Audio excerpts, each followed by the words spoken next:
দাদাভাইকে নেওয়ার জন্য এখনো এয়ারপোর্টের উদ্দেশ্যে রওনা হয়েছে।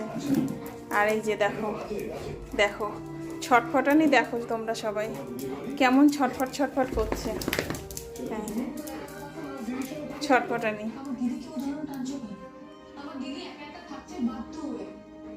কি হলো কোকো? শুরু হয়ে গেল হাঁপানি, হাফসু কাপসু? হ্যাঁ আবার কি? আবার ছটফটানি কিসের জন্য? যাবি তো ঘুমিয়ে ঘুমিয়ে, দাঁড়া।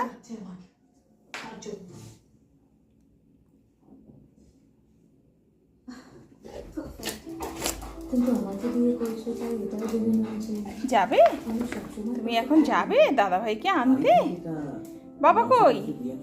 বাবা গেল গাড়ি আনতে, চলে আসবে এক্ষুনি গাড়ি নিয়ে। এসো, একটু খেলা দেখাও তো।